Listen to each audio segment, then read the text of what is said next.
안녕하세요. 27년 경력의 산목꽃 조경입니다. 평소 근조화환 보내시면서 형식적이라고 생각하신 있으신가요? 근조화환처럼 마음을 보이게 표현하고 싶지만 대체품이 없다고 생각하셨나요? 오늘 이 영상을 끝까지 보시면 보내는 사람, 받는 사람 다 만족할 만한 상품 알아가실 수 있을 거예요. 저희 조경화환은 부부가 운영하는데요. 오늘은 제가 이야기 드리려고 합니다. 먼저 가장 궁금해하실 주문 꿀팁입니다. 경조화환 주문 시 꽃집 단체 협동조합에서 정품 새꽃만 사용하고 재사용을 하지 않는 정품 화환이 있습니다. 꽃집이라고 해서 다 협동조합에 가입되어 있지는 않습니다. 그래서 특히 애사시 주문하면 재사용 염려가 없으니 협동조합에 가입되어 있는 꽃집에 주문하는 것이 믿을 수 있습니다. 결혼하신 분들 아시겠지만 부케를 꽃집에서 고르지 않고 요즘 식장이나 메이크업 업체 등 통해 주문이 들어가죠. 경조화환 전문 업체가 있다는 것입니다. 화환 생산업체들이 전국에 있습니다.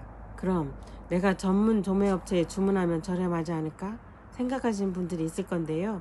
도매업체를 연결해서 알기도 어려울 뿐더러 일회성 손님이기 때문에 도매가에 구매하시는 것은 실질적으로 어렵습니다. 그럼 그동안의 근조화환의 의미 및 가치 트렌드 알아볼게요. 근조화환은 요즘 드라마나 영화에서 근조화환 통해 고인 가족들의 지위를 나타내는 것 같지만 원래 근조화환은 고인의 명복을 기원하고 애도를 표현하는 의미를 가지고 있고요. 고인에 대한 존경과 사랑을 나타냅니다. 그리고 다른 나라에서도 애도와 축하를 표하기 위해 근조와 축화를 씁니다. 우리나라에서는 주로 근조시 흰색을 쓰지만 미국 등 다른 나라에서는 다양한 색깔의 꽃을 씁니다. 한류가 유행인 것처럼 화환도 유행이 되어 다른 나라에서 쓰이고 있습니다. 외국에서는 주로 사방에서 감상할 수 있는 꽃바구니를 사용하는데 한국의 화환이 유행하여 꽃의 구형이 약간 다르지만 한 방향 보이는 전시를 하곤 합니다. 경조화환을 통한 꽃의 가치를 알아보면 우리가 꽃을 보면서 화내는 사람 보신 적 있으신가요? 꽃은 우리가 아는 꽃향기 테라피가 있는 것처럼 감상만으로도 심리적 안정이 되도록 돕습니다. 꽃의 향기 및 색채, 신비성, 다채로운 색으로 심리적으로 안정되기도 하고 활력을 줄 수도 있습니다. 그래서 예로부터 애도나 위로 존중의 뜻을 담아드리곤 합니다. 그럼 경조화환의 장점을 대해서 알아볼게요. 위로나 존중 등 눈에 보이지 않는 마음을 표현할 때 부의금을 하기도 하죠.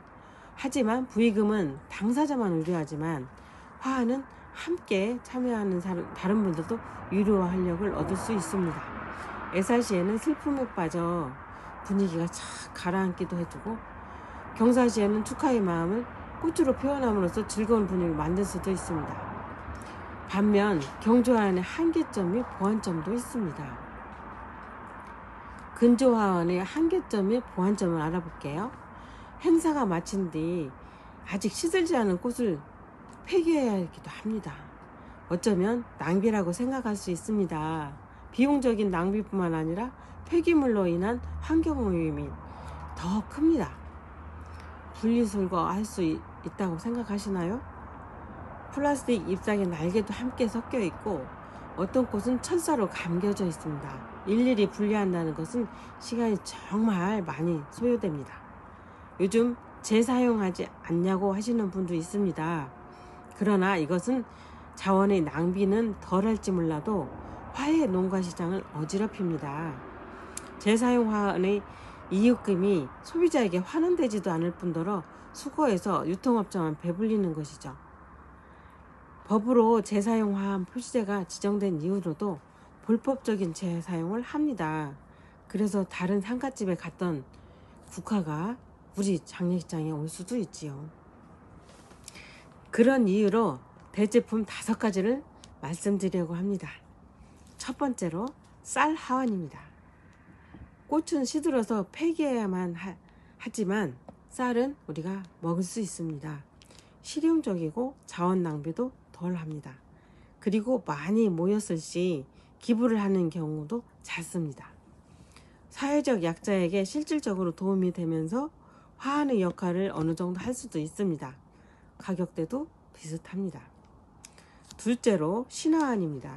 신화환은 천편일률적인 삼다환에 비해 많은 사람의 개성이 살린 오브제입니다. 그래서 재사용도 덜하고요. 크기도 작아 자원 낭비도 덜합니다. 선호하는 꽃으로 개인 맞춤도 가능합니다. 그 다음에 세 번째로 포트 화환입니다.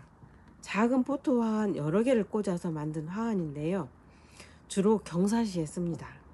행사가 끝난 후에 기념품으로 이렇게 나눠줄 수도 있고 집에 가져와서 키울 수도 있습니다. 우리 딸의 결혼식에 하객으로 왔던 분이 나중에 이 가져갔던 화분을 잘 키우면서 예쁜 꽃을 계속 보고 있다고 전해주어서 뿌듯했던 기억이 있습니다. 포트 화환은 환경을 생각한 지속 가능한 방법입니다. 가격은 일반 화환과 비슷하고 크기는 3단보다 약간 작습니다. 그 다음에 네 번째로 꽃바구니입니다. 주로 애사시에 쓰이는 꽃바구니를 말씀드리겠습니다. 근조 화환은 빈소 바깥에 이렇게 설치를 하지만 근조 바구니는 빈소 안에 제단 장식 옆에 놓이기 때문에 상주나 가족들이 자주 보고 위안을 더 얻을 수도 있습니다. 한 면만 볼 수 있게 제작하기 때문에 사면에서 보는 바구니보다는 크기가 좀 큽니다. 그러나 화환보다 훨씬 적은 부자재를 사용합니다. 그래서 생화의 비중이 높아서 환경오염적인 폐기물이 적어지게 발생하죠.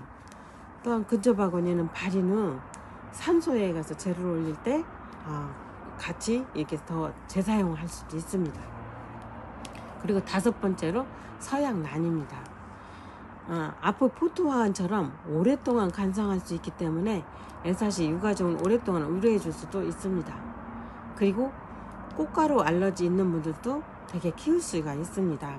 보통 식물은 꽃씨로 번식을 되지만 서양란은 꽃에서 포기 번식을 해서 열매를 맺지 않습니다. 꽃가루 화분이 적다는 말이죠. 대표적인 화환의 장점을 가진 5가지 대체품을 말씀드렸고요.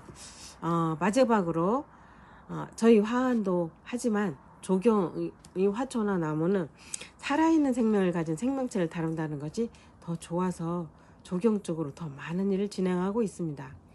조경은 식물이 계속 건강하게 성장할 수 있게 다듬어주고 보살펴주는 개념인 반면에 화환은 이미 잘려진 꽃을 또 가위로 다듬고 잘라서 잠시 위로를 주고 버린다는 것이 이기적인 느낌이 들 때가 있었는데요.